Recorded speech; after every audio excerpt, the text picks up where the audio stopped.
이번에는요, 우리의 건강과 일상생활을 위협하는 3대 중독을 좀 소개해 드릴게요. 아마 해당되는 부분이 분명히 있으실 거예요. 네. 첫 번째, 탄수화물 중독. 그렇죠. 사실 우리가 탄수화물을 주식이잖아요. 안 먹을 수가 없는데 이것도 중독이란 표현이 붙을 수 있어요?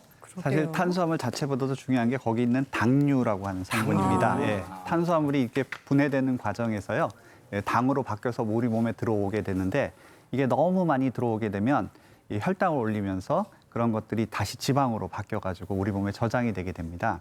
그래서 일반적으로 우리가 고기나 생선 같은 단백질 같은 경우에는 가격도 비싸고 또 먹을 기회도 많지 않고 조리도 힘들고 또 드셔도 소화하는데 굉장히 복잡한 과정을 거치고 에너지도 많이 소용을 하기 때문에 네. 이런 것들은 크게 상관이 없는데 저희가 국수라든가 빵이라든가 과자라든가 이런 저희가 밀가루라든가 설탕으로 예. 되어 있는 탄수화물 같은 경우에는 먹기도 쉽고 가격도 싸고 그다음에 소화도 잘 되고 이러기 때문에 훨씬 더 혈당을 많이 올리고 이런 것들이 뱃살로 이렇게 쌓이기가 쉽습니다. 그래서 단순하게 뱃살로만 쌓이는 게 아니라 거기서부터 나쁜 물질들이 많이 나와가지고 당뇨라든가 비만이라든가 여러 가지 만성 질환을 일으키게 네. 되죠.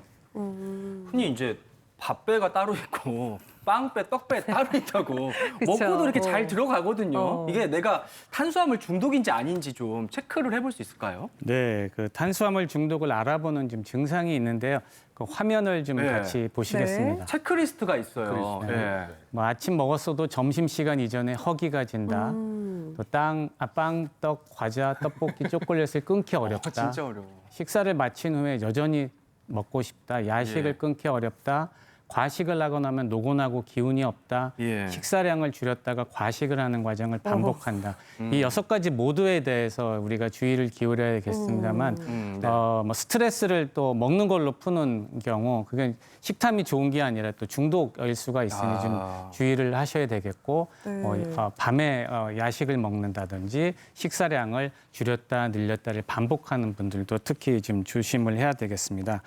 이런 탄수화물 중독 증상이 심해지면 네. 단 것을 끊거나 줄이면 또 우울, 불안감을 느끼게 되고 작은 일에도 그 짜증을 내는 경우가 좀 있고요.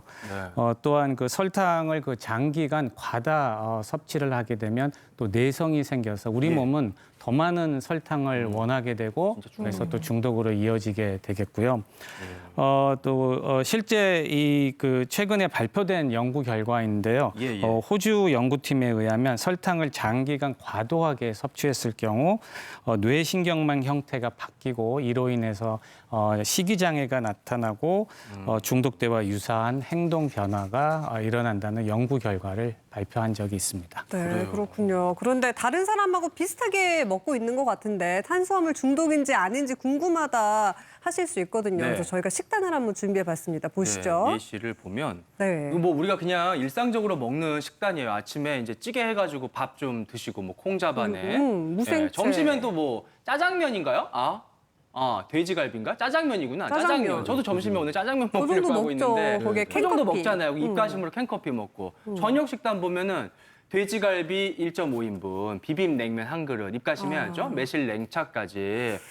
뭐 김덕현 씨도 이렇게 많이 드시잖아요. 근데 여기에 문제는 숨어있는 설탕, 숨어있는 당분이 있대요. 그게 어느 정도 될지 네. 퀴즈로 한번 드릴게요. 예. 첫 번째가 요 정도 되는 이제 한 8개 정도. 네네네. 예, 여덟 개. 요게 8개. 예. 그다음 옆에 보시면 요 정도 이제 느낌이 이제 20개. 그다음에 이게 좀 많죠. 와. 45개. 근데 이 중에 많다. 정답이 있는 거예요. 이 중에 있어요? 있어요. 예. 어디 보자. 뭘까요? 김치찌개하고 콩자반은 그냥 통과를 하고 없을 것 같다. 없죠. 그런 다음에 캔커피하고 돼지갈비. 아까 짜장면이라고 얘기하셨죠? 짜장면도, 예. 짜장면에 요건 당연히 뭐 설탕이 들어가는 것 같고. 예. 네. 그다음에 매실차가 매실차. 있었죠? 예. 매실차는 뭐 당연히 설탕이 좀 많이 들어가죠. 좀 예, 예. 들어가겠죠? 네. 네. 그래서 어디 보자 이렇게 근데 한 잔의 분량으로 계산을 했었을 경우에 그러니까요. 이렇게 보면은 답 언제 정답이 나와요? 나왔습니다. 정답. 나왔어요. 네. 네. 정답은 1번. 8개. 8개 정도다. 네, 정답. 네. 한번 공개해 볼까요? 그러니까 설명이 길면 꼭 틀리시더라고요. 8개가 맞느냐? 8개는 정답. 네. 이게 세계 보건기구 기준입니다. 그러니까 8개 권장량. 정도는 네. 먹어도 된다는 거죠. 틀렸고요. 그러면 이 중에 정답이 있다는 건데. 바로 뜯어볼까요? 네. 20개가 정답일까? 어디? 꽝이고. 그러면 설마 45개? 45개? 이렇게 많이 들었을까요? 정답이요. 정답 45개. 그러니까 저 정도만 먹어도 설탕으로 따지면 45개라는 거잖아요. 아니 근데 별로 들어본 것 같지도 않은데 이거 진짜 맞는 답 맞아요? 교수님? 그러니까요. 네, 생각보다 많이 들어 있습니다. 네. 그래서 네. 콩자반 같은 경우에는 각설탕 하나, 그다음에 무생채 같은 경우는 각설탕 2개, 또 김치찌개에도 설탕 하나 들어 있는데요. 점심에 있는 게 좀 많이 들어가세요. 이 짜장면이 각설탕 12개, 오. 그다음에 캔커피가 7개, 단무지가 한 반 개 정도 들어가 어머나. 있고요. 또 저녁으로 드시는 돼지갈비도 한 6개 정도. 특히 아까 말씀하신 대로 이 매실 냉차 같은 경우에는 무려 15개가 들어있습니다. 그래서 이제 세계보건기구에서는 가능하면 당류를 하루에 25g 이하로, 그러니까 예. 각설탕으로 따져서 한 8개 이하로 유지를 해라고 부탁을 하고 있는데 실제로 우리나라 사람들 먹는 거는 한 61.4g, 거의 한 3배 가까운 양을 먹고 있어요. 근데 이렇게 지속적으로 이런 것들을 먹게 되면 단순하게 뭐 혈당이 올라가고 배가 나오는 것 외에도 뇌의 변화를 일으켜서 중독이 되기가 쉽습니다. 아니 그렇게 달게 먹는다고 저는 솔직히 생각도 안 했는데 그러니까요. 이만큼을 먹고 있는 건데요. 뇌에 이상이 생길 수도 있다고 하는데 그럼 치매 걱정도 좀 할 수 있겠네요. 네, 우리가 탄수화물 중독 얘기를 하면서 벌써 치매 얘기까지 하고 있는데요. 네. 사실은 연결성이 있습니다. 어머. 우리가 김범택 교수님 말씀하셨던 것처럼 뇌의 변화가 있습니다. 구조적인 변화도 있고 아주 작은 단위에서의 변화도 있는데요. 이런 변화들은 계산력이나 기억력 등을 저하시킬 수 있습니다. 그리고 내 몸에 당이 많다는 것은 쉽게 생각해서 우울에 취약한 내가 될 수 있다라는 그런 말인데요. 우울증 환자 같은 경우에는 치매 위험 발생률이 정상인에 비해 2배에서 3배가량 높습니다. 정리해 볼까요? 탄수화물 중독은 치매와도 관련이 있습니다. 그러니까 단순히 취향, 기호의 문제가 아니라 건강에도 악영향을 줄 수 있다는 거잖아요. 그러게요. 그러면 어떤 사람이 이렇게 탄수화물을 막 탐닉하는 그런 성향이 좀 높을까요, 교수님?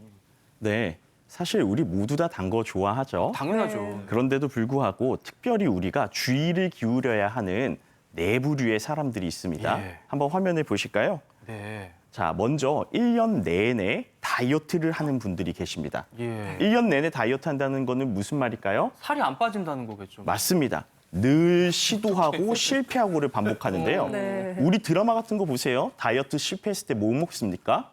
비빔밥을 막 먹잖아요. 맞아, 양푼에다가 막 맞습니다. 화가 나가지고. 그게 대표적인 탄수화물이죠.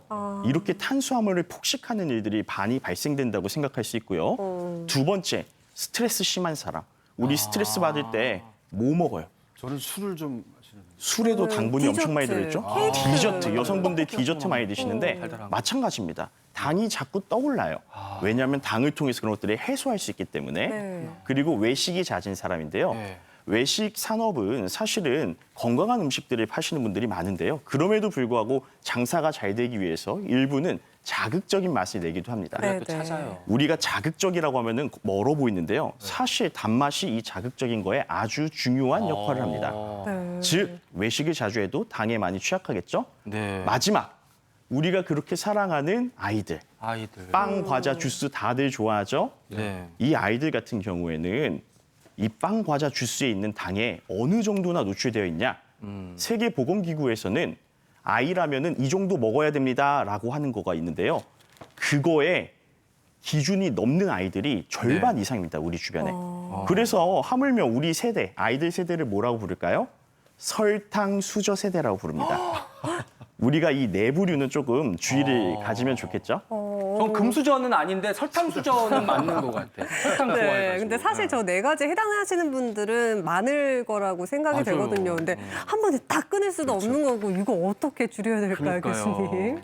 예, 우선 탄수화물을 드시더라도 언제 드시는지를 조정해 주시는 게 좋습니다. 네. 기존에는 똑같은 열량이라 그러면 어느 때 먹든지 체중으로 가는 양은 똑같다고 생각을 했거든요. 근데 최근 연구에 따르면은 아침에 탄수화물을 드셨을 때하고 그다음에 저녁에 해가 지고 나서 탄수화물을 드셨을 때하고 실제로 지방으로 가는 양이 다르다고 알려져 있습니다. 이런 게 생기는 이유는 아무래도 저녁 때는 사람이 잘 안 움직이게 되고 에너지를 많이 안 쓰기 때문에 그만큼 에너지를 다음 날을 위해서 저장하려고 하는 경향이 생기기 때문에 그런 거거든요. 네. 그래서 같은 양이라도 낮에 잡수시게 되고 아침에 잡수시게 되면 조금 더 탄수화물 중독에서 벗어나실 수 있겠습니다. 네. 일단은 뭐 야식, 간식을 좀 줄여야겠고 맞아요. 네. 말씀 들으시면서 답답하시죠? 어떻게 줄여야 될지. 탄수화물, 당 중독에서 벗어나는 방법, 끊을 수 있는 방법. 첫 번째, 좋은 탄수화물을 먹어라. 그러니까 안 먹을 수는 없으니까 골라 먹어라 이 말씀이시죠? 네, 탄수화물은 반드시 섭취하셔야 되는 영양분인데요. 정제된 탄수화물이 있고 정제되지 않은 탄수화물이 있습니다.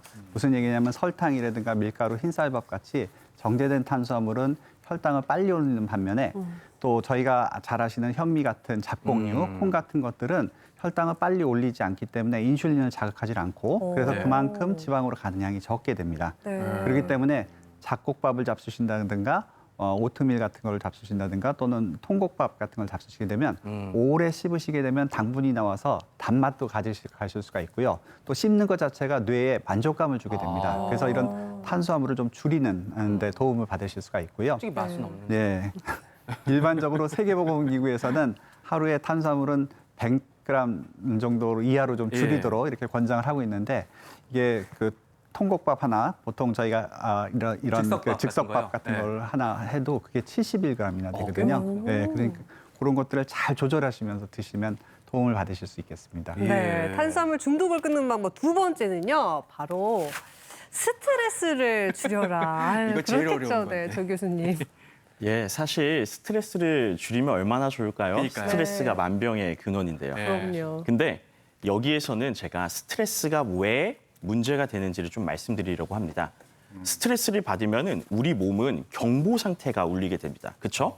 그러면은 코티졸이라는 물질이 나오는데요. 예. 이 물질은 뭘 먹지 않아도 우리 몸의 혈당을 올리는 역할을 합니다. 싸우려면은 이제 재료가 있어야 되는 거예요.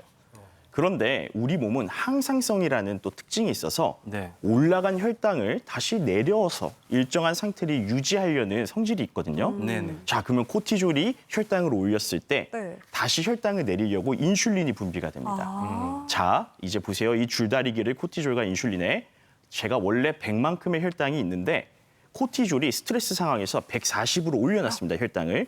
그러면 인슐린은 다시 100으로 낮추려고 하는데 아이고. 이게 80, 90까지 떨어집니다.